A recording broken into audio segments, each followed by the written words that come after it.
Look, they're playing all right. I mean, 10-0, big punt return. Not saying Michigan wouldn't score, but the defense has been proving itself. So, if they hold them to a field goal or even no points there, it's 3-0. Um, and then Patterson fumbling that ball on like the 20-yard line, we would have had a field goal attempt because he was short there, or we would have went for it. Um, so frustrating there, but what are you going to do? Down 10-0. They're playing all right. I think Wetchin's going to house one on a punt return in the second half. That's my prediction. Um, yeah, I mean, run game looks all right. Our defensive line is playing really well. Obviously, I think 4 sacks in the first half. They've got to continue to shut down that run, or not shut it down, but keep it in check. Corum, was it Corum or the other guy? I can't think of his name right now. They got that like 14-yard run towards the end of the second half there. Edwards.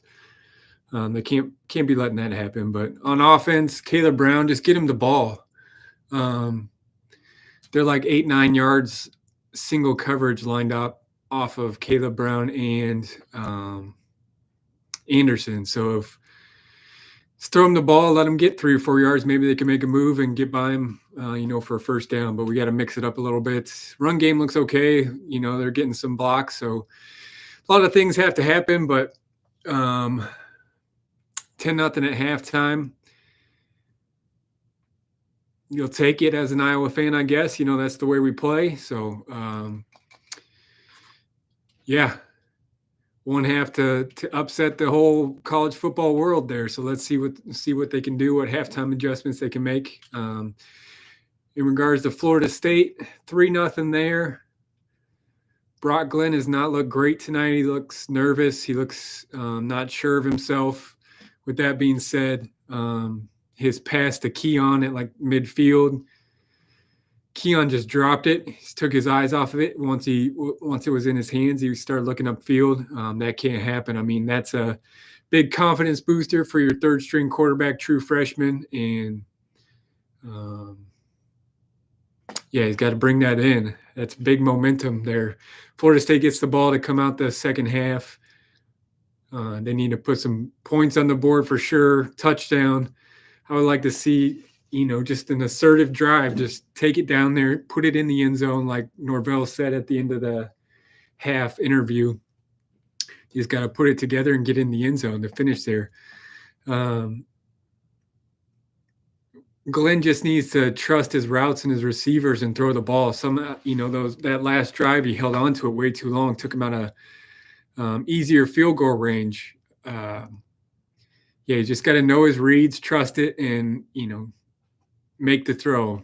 Trust that they're going to make the play when you make the throw, but you can't sit back there and take a sack. You can't do that. So defensive struggle. Announcers are hating it. Tessitore. I keep thinking he's going to say, I keep thinking he's going to start talking about Lomachenko. He loves him some Lomachenko. Look, I do too, but I'm so used to him doing boxing, commentating versus football. Jesse Palmer, Florida Gator, former Florida Gator. I think he's a good commentator or good color guy, but nonetheless, 3 points isn't going to win it. 6 points isn't going to win it. I don't even think 13 points is going to win it. I'd like to see him score here. So I put him up 10-0, and then, they got to keep that 10-point barrier, and they'll be okay. I think the defense will be fine, but we've got lucky on defense a few times too on some deep balls, like what's his name said, Louisville's coach said at the end of the first quarter interview, they dropped one and they overthrew one deep. So we'll see. I mean, it's a championship game. Crazy things have happened today. It's been fun.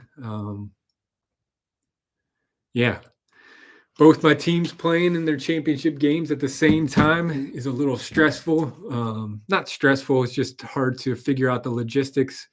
But I wouldn't have it any other way. I'm not complaining. Please don't hear me as saying that. It's just you can't watch one without knowing the score of the other one, and then trying to go back and not miss any plays.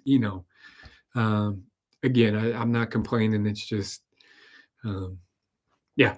So let's go Hawks. Let's go Knowles. One half to play for each of them in their championship games. Florida State to win and hopefully make the college football playoff, and Iowa to upset Michigan and really make the college football playoff.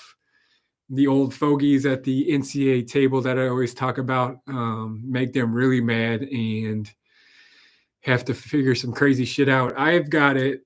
If Michigan wins, I've got them number one, and then I've got what?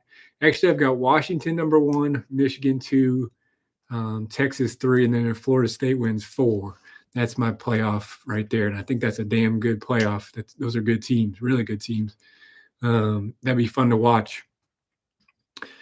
I heard a couple people, or I read some things, a couple people wanting a 6-game playoff and an 8-game playoff this year. 6-game, I was like, how's that work? Oh, the top 2 teams get a bye. The other 4 teams play each other, 2 and 2, and come out of that. I kind of like that too. I think I would have Georgia and, I don't know, Ohio State or Oregon. Maybe, I think I would put Oregon, put Georgia and Oregon in there. Yeah, I don't know. Oregon and Georgia, maybe. But anyway, Iowa and Florida State, both teams got to come out playing better. It has to turn around for both of them. Iowa's got to play the best half of their season, and Florida State really needs to play like they're capable of. Glenn needs to play a lot better. They just need to get hungry for that championship. So we'll see you in the after game there.